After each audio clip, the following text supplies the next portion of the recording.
মানুষ মারো, তোমরা মানুষ মারো। আহা, যারে মারলা একটুখানি হিউম্যানিটি, বিবেক দিয়ে চিন্তা করো। যাকে মেরেছ ওই রাত্রে তার বাড়ির কাছে যাও, ওই রাত্রে গোপনে তার বাড়ির কাছে গিয়ে দেখো তার মা কিভাবে তার সন্তানের জন্য কাঁদতেছে, মায়ের কোলটা খালি হয়েছে বলে কিভাবে কাঁদতেছে, তার বাবা কিভাবে কাঁদতেছে, তার বউ থাকলে কিভাবে ছটফট করতেছে, তার কলিজার টুকরা সন্তান থাকলে কিভাবে আব্বা আব্বা বলে কাঁদতেছে।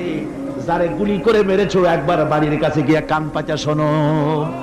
মনে রাখো যুবক, সন্ত্রাসীরা শুনে রাখো, অস্ত্র দিয়া মানুষকে যারা মেরেছো, আল্লাহর কসম করে বলি যেভাবে মেরেছো ওইভাবে তোমাকেও নিহত হতে হবে, কোনো সন্দেহ নাই।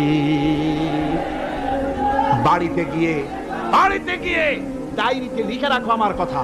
থামুন, বাড়িতে গিয়ে ডায়েরিতে লিখে রাখুন, ডায়েরিতে লিখে রাখো, যদি তুমি কাউকে হত্যা করে তার বউকে যদি বিধবা বানায় থাকো, তোমার বউ বিধবা হবেই, কোনো সন্দেহ নাই। তুমি যদি কারো ছেলেকে এতিম বানায় থাকো, তোমার ছেলেকে আল্লাহ এতিম বানায় রাস্তায় ভিক্ষা করায় ছাড়বেন। তুমি যদি কারো বাপকে মাকে কাঁদায় থাকো, আল্লাহ রাব্বুল আলামিন তোমার মা বাপকে কাঁদাবেন। তুমি যদি বেয়নটের খোঁচা দিয়া, ড্যাগারের খোঁচা দিয়া একটা মানুষকে যদি বুক ফেড়ে থাকো, তোমার বুকটা ঝাঁঝরা করে দেওয়ার মতো অস্ত্র আল্লাহ তৈরি করে রেখেছে।